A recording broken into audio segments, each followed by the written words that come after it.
que estás debaixo da graça e não debaixo da lei.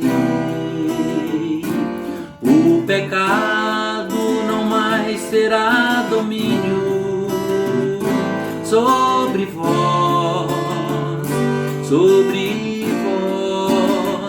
considerai-vos mortos ao pecado e vivos para Deus, porque estás debaixo da graça e não debaixo da lei.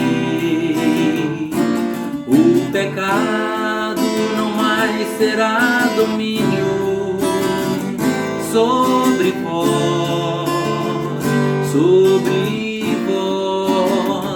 considerai-vos mortos ao pecado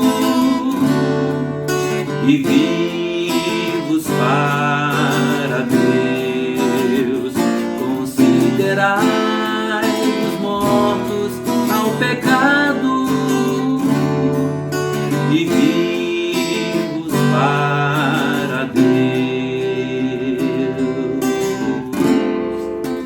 Te exaltamos, te exaltamos, te exaltamos, ó Senhor, te exaltamos, te exaltamos, te exaltamos, ó Senhor, te exaltamos, te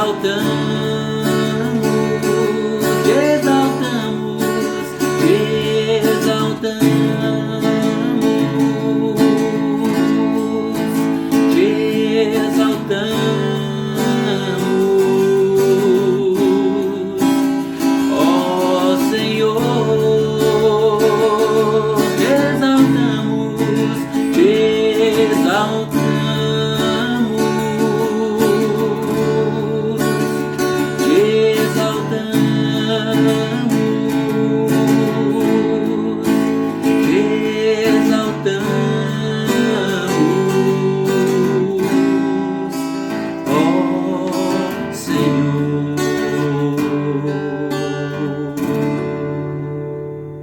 A paz do Senhor, irmãos, graças a Deus pela oportunidade de estar mais uma vez falando a respeito da palavra do Senhor. Eu acredito que Deus tem proporcionado para a gente momentos diferentes, né, em meio a essa pandemia, momentos em que a palavra dele tem sido propagada de uma maneira não usual, né, através das redes sociais, através das ferramentas que Deus tem colocado à disposição da gente. E eu acredito que através dessas ferramentas também, muitas pessoas que não têm a oportunidade de ir à igreja ou que não tiveram a oportunidade, né, ou o desejo de frequentar a igreja, estão sendo de uma certa forma alcançados por uma ou outra palavra. E eu acredito que tudo está no comando de Deus, né? E a gente dá graças a Deus por tudo isso. Bem, eu queria tratar com os irmãos um pouquinho aqui na palavra de Deus para que a gente pensasse, para que a gente meditasse um pouco hoje a respeito daquilo que Paulo escreve lá no livro de Romanos, na carta aos Romanos, no capítulo 7.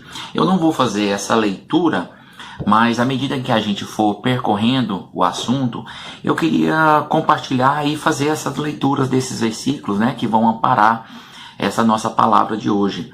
Essa palavra, quando Paulo ele escreve aos Romanos, ela é uma palavra complicada para você entender se você olhar simplesmente para o capítulo 7 aos Romanos.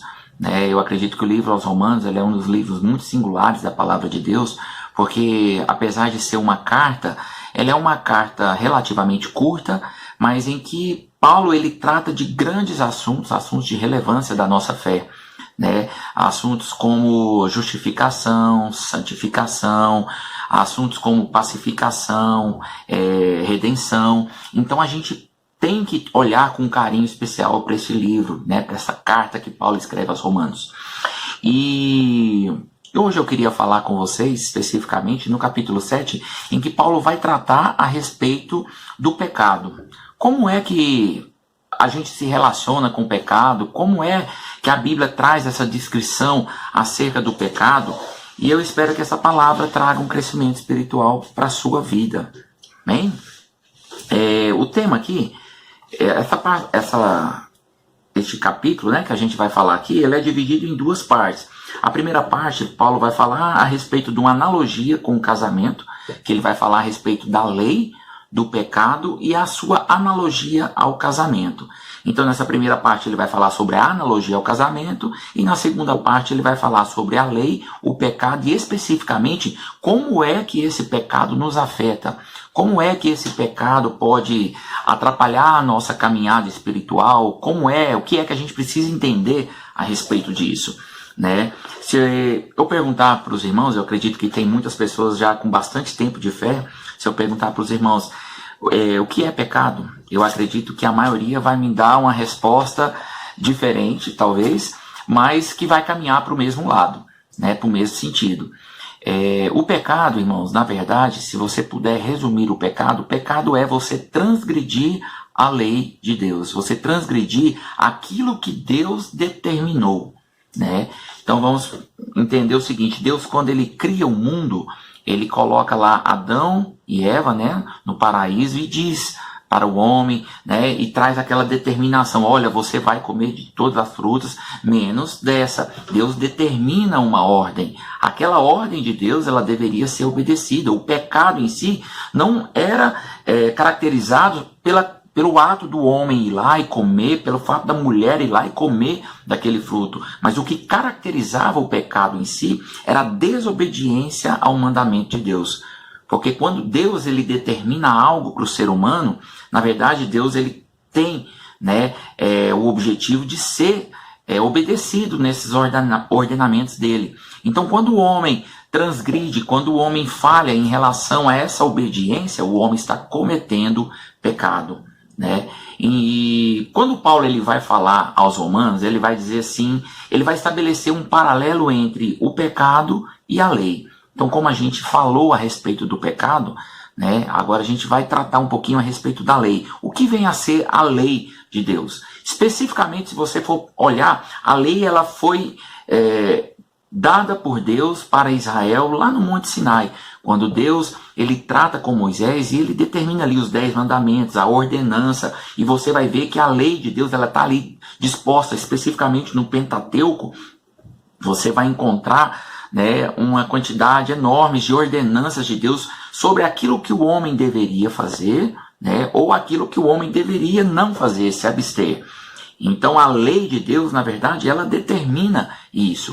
E quando Paulo ele vai falar a respeito do pecado, ele diz o seguinte: olha, a gente só conheceu o pecado através da lei de Deus.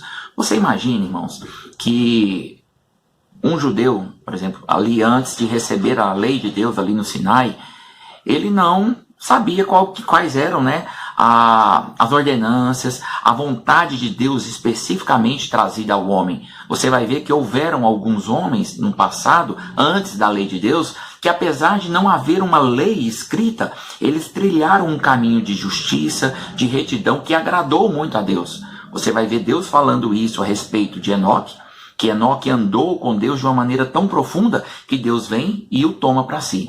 Você vai ver Deus falando isso a respeito de Noé. A Bíblia diz que Noé era um homem justo, bom, né? Era um homem diferenciado da sua geração, e isso agrada a Deus. Na época de Noé não existia lei. Na época de Enoque não existia lei. O livro de Jó, segundo alguns historiadores, né, talvez seja o primeiro livro a ser escrito da Bíblia. E o livro de Jó também era um livro que, sendo assim, ele antecede a lei de Deus escrita.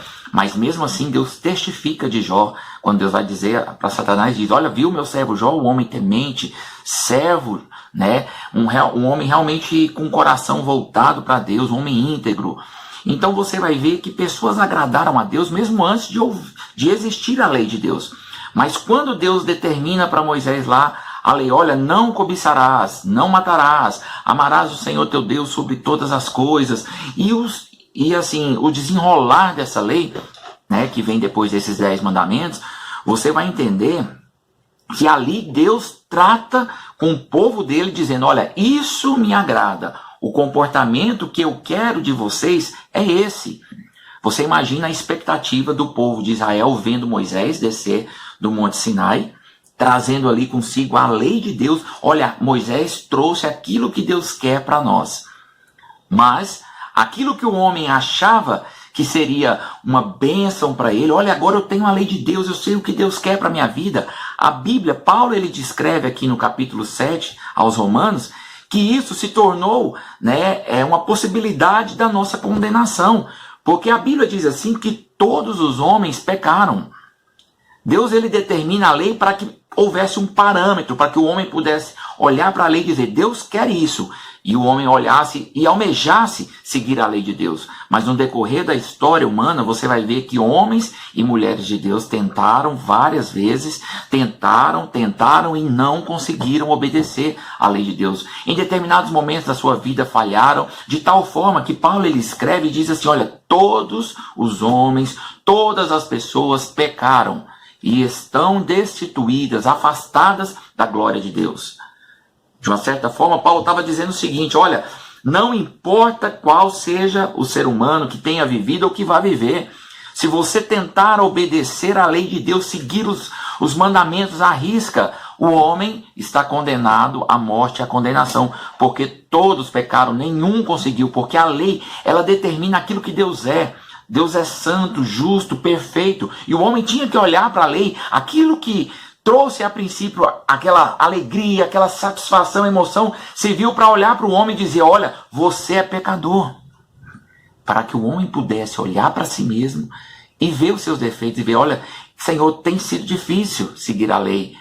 Né? Por mais que você veja os salmistas, por exemplo, dizendo, olha, Senhor, quão amáveis são os teus tabernáculos, quão amável é a tua lei, seguir os teus estatutos. Muitas e muitas vezes você vai ver a Bíblia descrevendo homens e mulheres de Deus que não conseguiram obedecer à lei de Deus. De tal forma que toda a humanidade ficou condenada, ficou com seu destino predeterminado para a morte, porque o homem não conseguiu obedecer à lei de Deus. Né? E Paulo, no Romanos 7, versículos 7 e 9, ele diz assim, que diremos, pois, é a lei pecado? E ele diz, de modo nenhum, mas eu não teria conhecido o pecado, senão por intermédio da lei. Pois não teria eu conhecido a cobiça, se a lei não dissesse, não cobiçarás. O que Paulo está dizendo é o seguinte, olha, antes da lei, o homem vivia, talvez ele pudesse imaginar, olha, eu estou agradando a Deus dessa forma, eu estou agradando a Deus daquela forma, mas quando Deus determina a lei, Deus diz exatamente o que ele queria do homem. E a palavra de Deus dizia assim, olha, não cobiçarás. E quando o homem cobiçava, aquilo servia como uma condenação para o homem. Era como se a lei dissesse, olha, você está condenado, homem, porque você cobiçou. Ah, você não amou a Deus sobre todas as coisas. Você amou pessoas, você amou coisas, você amou circunstâncias mais do que o teu Deus. Isso é pecado, você está condenado pela lei. Quando a lei dizia, não furtarás, né, não dirás falso testemunho. Todas as vezes que o homem transgredia isso era uma acusação, era algo que afrontava o homem e dizia, olha, você está errado, você está condenado, homem, porque você não conseguiu obedecer à lei de Deus. Né? Mas o interessante, irmãos, é que Paulo ele não deixa simplesmente essa mensagem de aflição para o ser humano, né? Mas ele mostra como Deus foi gracioso com o homem para libertar o homem das garras do pecado, para libertar o homem da condenação eterna. O interessante é que o início desse capítulo 7, Paulo, quando ele vai falar a respeito da lei e de Cristo, ele traça ele traça uma comparação que eu acho bastante curiosa. Ele compara a lei, né, a lei, o pecado e o povo de Deus com um casamento. Ele diz assim, olha, deixa eu exemplificar para você entender. Você imagina uma mulher, né, esforçada, né, que tem vontade de agradar o marido, que busca ser uma boa dona de casa, que busca ser amável, e o marido, um homem justo, um homem bom, mas um homem muito exigente, né? E essa mulher ela tinha um problema, porque ela era de uma certa forma desastrada. Você imagina que essa mulher, todas as vezes que ela ia fazer uma comida, ela queimava a comida, e isso não agradava o marido. Ela deixava a casa bagunçada, não conseguia cuidar dos filhos da maneira que deveria cuidar, né?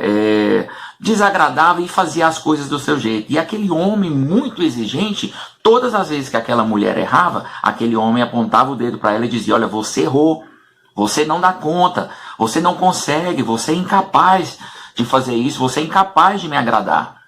E aquela mulher, ela não poderia sair daquele casamento. Paulo, quando ele descreve no início do capítulo 7, ele diz isso, olha, a mulher ela está ligada ao marido, né, enquanto o marido vive. E ela não pode, ainda que ela não pode se ligar a outro homem, porque se ela se liga a outro homem, né, ela vai ser considerada como uma mulher adúltera. E a Bíblia diz, Paulo dizendo, né, agora você imagina um outro homem, né, nessa circunstância.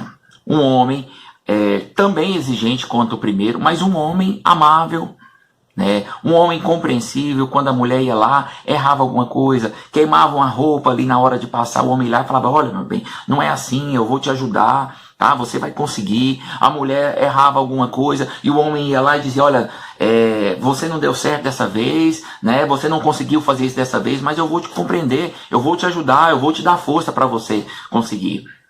Paulo ele usa essa analogia para mostrar justamente para nós que a lei é esse marido, né? Justo, um homem correto, mas um homem que constantemente apontava e dizia, olha, você está errada, você está condenada, você não tem chance, a sua atitude te condena. E por outro lado, Paulo descreve esse outro homem que também é justo, que também é exigente, mas que ele é amoroso, que ele é um homem bom, compreensível, como o Senhor Jesus. E a mulher seria justamente, né, a figura da igreja de Cristo, do povo de Deus, que por diversas vezes tenta agradar este marido exigente, que é a lei de Deus, e não consegue. E por mais que a igreja tente, né, por mais que o povo de Israel tenha tentado seguir a lei de Deus, aquela lei só virava para o povo de Israel e dizia, olha, você está condenado. Você não consegue obedecer porque você está errando nessas pequenas coisas. E qual é a solução que a Bíblia apresenta? E agora? Paulo ele descreve isso, eu queria fazer essa leitura com vocês, do versículo 1 ao versículo 4. Romanos 7, do 1 ao 4, tendo em vista essa abordagem inicial. Paulo diz assim, porventura ignorais, irmãos, pois falo aos que conhecem a lei, que a lei tem domínio sobre o homem toda a sua vida?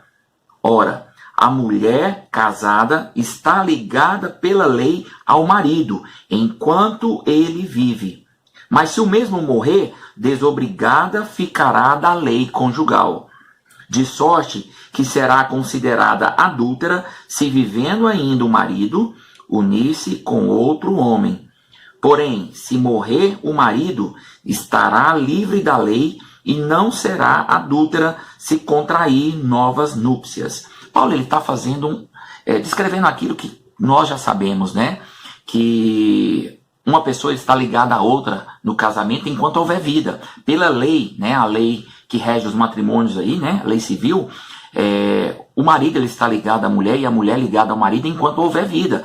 Né? De sorte que se a mulher arruma outro homem, se entra num outro relacionamento, ou o homem entra em outro relacionamento, eles serão considerados adúlteros, né? Estarão em pecado e estarão comportando de uma maneira errada perante a lei, né? E principalmente sobre a lei de Deus, né? Sobre a égide da lei de Deus.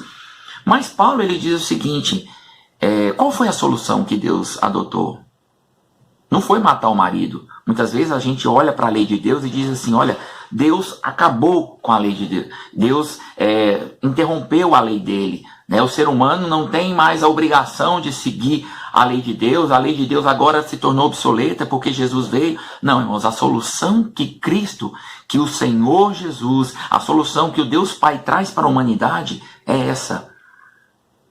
Deus faz com que a mulher morra, com que a igreja morra. Ao invés de matar a lei, que é aquele marido cruel, exigente, Deus permite que a igreja morra. Morra como? Que a igreja morra com o Senhor Jesus Cristo.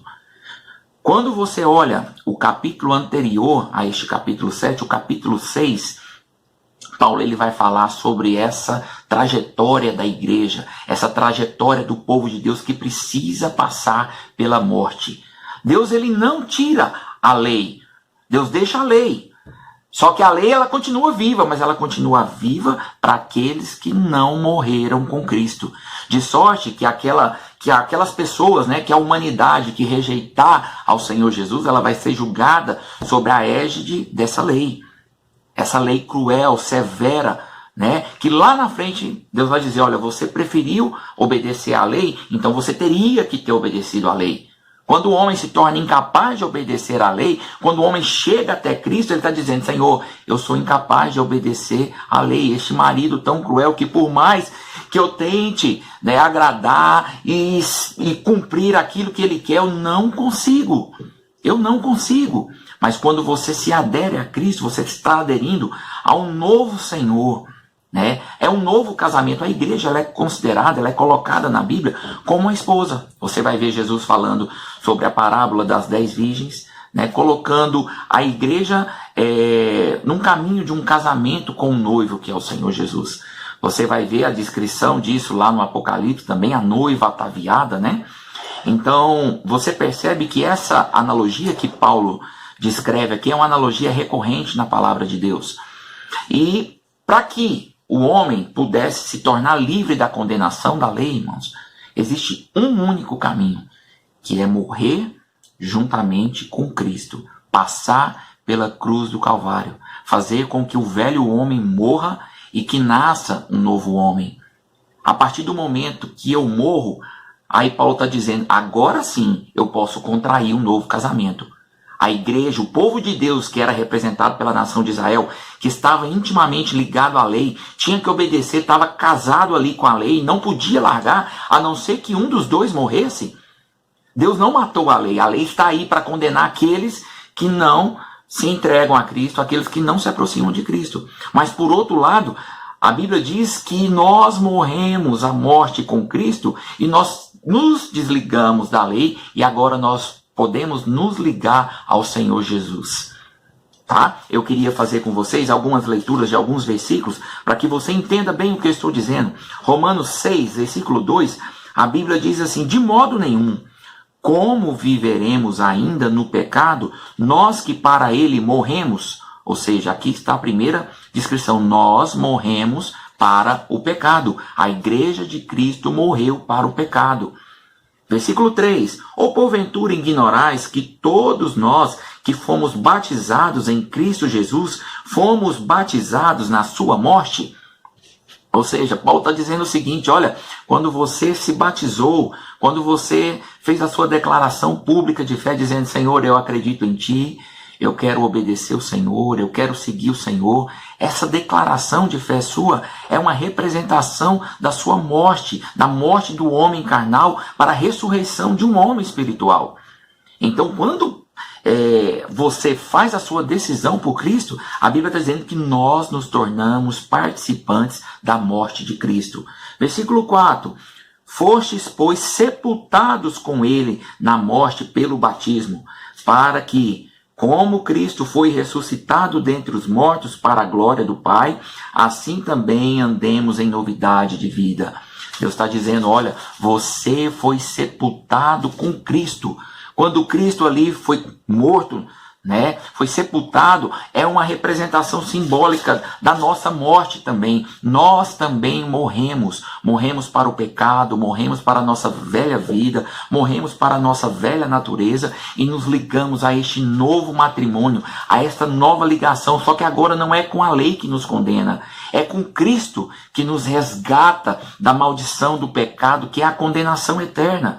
Se por um lado aquele marido, aquela lei condenava ao inferno, condenava o ser humano porque ele não conseguia obedecer, por outro lado agora eu tenho Cristo, né, que também é exigente em relação ao pecado, mas que nos ama e nos atrai para Ele, de forma que nós nos tornamos ligados a um Deus de amor, a um Deus que nos ama. Eu poderia seguir aqui, versículo 5 do capítulo 6, dizendo: porque fomos unidos com Ele na semelhança da sua morte, também seremos na semelhança da sua ressurreição. Então você vai ver que essa analogia que Paulo traz aqui a respeito do casamento, ele já havia dito lá atrás, que nós, como igreja de Cristo, como povo de Deus, nós morremos para a lei, quando nós morremos para o pecado, quando nós morremos a nossa velha vida e nos unimos a Cristo. Aí sim eu posso me unir a Cristo, né?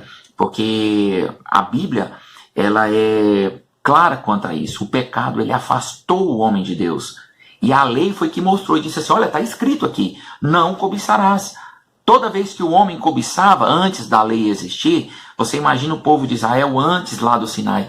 Todas as vezes que o povo de Israel pecava, né, eles poderiam alegar, dizer: olha, eu não sei exatamente o que Deus quer, né, a gente tenta aqui seguir, por mais que fosse injusto e no coração do homem apontasse que isso desagradava a Deus, não havia uma lei escrita, uma ordenança para o homem. Quando Deus determina: olha, não cobiçarás, que é o que Paulo diz, olha no versículo 7, o homem só foi conhecer o que era cobiça depois que a lei disse: não cobiçarás. Então, quando o homem olhava lá para a lei e lá ele via: não furtarás, ele dizia: olha, eu não posso furtar, porque se eu furtar, eu vou estar desobedecendo uma lei expressa de Deus. Não terás outros deuses diante de ti, não farás para ti imagem de escultura. Então, quando o homem fazia isso, né, quando o homem fazia isso sobre a égide da lei, ele não só transgredia a lei de Deus, como ele se tornava culpado e condenado. Mas nós, irmãos, que morremos e ressuscitamos em Cristo Jesus, podemos adorar a Deus, podemos glorificar a Deus, porque nós fomos libertos da maldição da lei. Nós fomos libertos da maldição do pecado. Paulo, ele descreve, né, no capítulo 4, ele diz assim: assim, meus irmãos, também vós que morrestes relativamente à lei, por meio do corpo de Cristo, para pertencerdes a outro, a saber, aquele que ressuscitou dentre os mortos, a fim de que frutifiquemos para Deus. Paulo está dizendo assim, para nós: olha, vocês são como aquela mulher que morreu para o marido. Só que agora vocês pertencem a outro, vocês pertencem ao Senhor Jesus, aquele que ressuscitou dentre os mortos. E como vocês pertencem a Ele, vocês agora vão produzir frutos que agradem a Deus. E o contraste disso está no versículo 5, quando ele diz que o homem, movido pelas paixões carnais, pela sua mente corrompida, ele vai produzir frutos para a morte. Ele vai frutificar para a sua própria morte. Todas as atitudes do ser humano, quando elas estão desvinculadas do Senhor Jesus, elas levam o homem à morte. A morte, quando eu digo assim, são frutos de morte que conduzem o homem à morte eterna, à condenação. Mas quando nós nos ligamos a Cristo, nós passamos a produzir frutos para a vida, frutos para o Senhor Jesus. Nós crescemos em Deus e somos levados a viver uma vida em Cristo. Amém? No versículo 12, Paulo vai questionar: mas então a lei de Deus, ela é ruim? O questionamento que Paulo faz no versículo 12 do capítulo 7 de Romanos ao versículo 14, Paulo, eu vou resumir isso aqui para os irmãos, Paulo diz assim: olha, então a lei, ela é ruim, porque se a lei serviu simplesmente para mostrar para o homem que ele é pecador, né, a lei é má, a lei é ruim. E aí, irmãos, Paulo, ele se antecipa aos seus leitores. Paulo, ele escreve essa carta aos Romanos e ele já imagina os romanos lendo essa carta e dizendo, olha, poxa, Paulo está dizendo então que a lei de Deus ela é má, que a lei de Deus ela vai condenar o homem. Então seria melhor o homem viver sem lei. E Paulo ele dá a resposta para isso. Ele diz lá no versículo 14, porque bem sabemos que a lei é espiritual. A lei ela vem de Deus, né? E eu, todavia, sou carnal, vendido à escravidão do pecado. Paulo ele diz assim, olha, a lei ela é santa, a lei ela é boa, a lei ela é justa, porque ela vem de Deus, ela é espiritual. A questão, o problema maior não está na lei de Deus, o problema maior está no ser humano, que ele é carnal, ele é pecaminoso, ele tem o pecado dentro de si e muitas vezes não consegue obedecer à lei de Deus. Por isso que a lei se tornou uma condenação para o homem. Não porque a lei seja ruim, não porque a lei seja má, mas porque o homem em si, a sua natureza, a sua carne, quando você pega aqui, ó, essa carne, o seu ser, a sua mente, a sua boca, a sua forma de pensar, a sua forma de agir, os seus ouvidos estão sempre prontos a captar muitas vezes o que é má. Você pode prestar atenção que muitas vezes você vai ouvir muitas coisas boas e às vezes a gente tem dificuldade de guardar coisa boa. E às vezes você ouve uma coisa ruim e muitas vezes você grava aquilo que é ruim, muitas vezes aquilo entra para o teu coração como uma forma de mágoa, né? Então o que Paulo está dizendo é o seguinte, olha, a lei de Deus ela não é ruim de forma alguma, a lei de Deus ela é santa, ela é boa, o problema está em nós, e Paulo ele se inclui nisso, e Paulo faz uma descrição a respeito do seu relacionamento com o pecado, que eu acredito que é algo que a igreja de Cristo ela enfrenta na sua caminhada. Paulo quando ele diz assim, olha, porque eu não compreendo nem mesmo o meu próprio modo de agir, porque eu não faço o que eu prefiro, e sim o que eu detesto. Ora, se eu faço o que eu não quero, consinto que a lei é boa. Neste caso, quem faz isso já não sou eu, mas o pecado que habita em mim. Porque eu sei que em mim, isto é, na minha carne, não habita bem algum, pois o querer o bem está em mim, não, porém, o efetuá-lo. Porém, não faço o que eu prefiro, mas o mal que eu não quero, esse eu faço. Irmãos, Paulo ele estava descrevendo aqui uma luta que nós, como servos de Deus, como igreja de Cristo, temos que ter dia após dia para não pecar. Paulo ele não está dizendo aqui que você pode pecar, que porque você não está vivendo mais sobre a lei de Deus, você tem liberdade para pecar, para agir da forma que você quiser. Não, pelo contrário, Paulo diz o seguinte, olha, eu tenho uma luta constante contra o pecado, para que eu não possa errar, né? Paulo ele não está descrevendo aqui o comportamento de um crente carnal, de uma pessoa descrente, não. Ele está descrevendo o comportamento do povo de Deus, da igreja de Cristo, que tem que ser aquele comportamento buscando com a sua alma, com o seu ser, de todas as suas forças, agradar a Deus, fugir do pecado. E ele descreve aqui simplesmente como isso é difícil, como é uma tarefa que nós temos que desenvolvê-la dia após dia. Dia após dia eu tenho que me aproximar de Deus em santificação. Dia após dia eu tenho que aproximar de Deus, né, a minha forma de viver, a minha forma de pensar. E Paulo ele diz assim, olha, eu quero fazer o bem. Muitas vezes eu coloco na minha vida o desejo de fazer o bem e muitas vezes eu acabo não fazendo o bem, acabo fazendo o mal que eu não quero. Ele olha para dentro de si e vê uma lei muito terrível. Ele percebe que apesar dele ter morrido para a lei, né, de Deus e estar agora ligado a Cristo, apesar dele ter nascido de novo, dele estar vivendo uma nova vida, ele não está isento de pecar. Muito pelo contrário, isso o angustiava muito, porque isso o afligia, o tornava ele chega ao ponto de dizer, olha, desventurado o homem que sou. Eu sou aflito, eu sou infeliz, porque eu não quero pecar, e isso eu acabo fazendo. O pecar, quando Paulo pecava, isso tornava infeliz. Isso trazia angústia para o coração de Paulo, porque Paulo queria agradar a Deus. Ele queria andar na lei de Deus, e ele chega a dizer, olha, quem me livrará do corpo dessa morte? Quem vai me livrar dessa carne? Ele sabia a resposta, que nós um dia seremos ressuscitados, seremos transformados. Nós seremos ressuscitados num corpo transformado, não corruptível. Paulo ele fala também, para concluir essa palavra, irmãos, Paulo ele fala a respeito de uma guerra existente. E é justamente essa guerra, né, do homem exterior contra o homem interior. O homem interior moldado pela palavra de Deus, o homem em que na sua mente, no seu intelecto, ele descreve isso lá no versículo 23, ele diz assim, olha, mas vejo nos meus membros outra lei guerreando contra a lei da minha mente. Paulo diz assim, olha, na minha mente existe a lei de Deus, existe a paz de Deus, aquilo que Deus quer, a palavra de Deus, e eu vou lutar para isso, eu vou obedecer a palavra de Deus. Mas por outro lado, os meus membros, aquilo que compõe o meu corpo, o meu homem exterior, está constantemente sendo levado a pecar, está constantemente sendo tentado a transgredir a lei de Deus, e isso me incomoda. Paulo diz, isso me traz uma sensação terrível. É como se Paulo aqui no versículo 24, ele gritasse, ele abrisse os seus pulmões e gritasse, olha, desventurado homem que eu sou, quão infeliz homem que eu sou, porque eu estou pecando e eu não quero pecar. O que trazia infelicidade para Paulo, irmãos, não era não ter riquezas neste mundo, não era não ter grandes amigos, ser pessoa influente ou qualquer outra coisa dessa terra. O que trazia infelicidade e angústia tremenda no coração de Paulo era o fato dele lutar contra o pecado dia após dia e constantemente ele olhar para si e ver que ele estava sujeito a cair em pecado. Mas ele lutava com todas as suas forças, com toda a sua alma. E ele chega a clamar dizendo, quem me livrará do corpo dessa morte?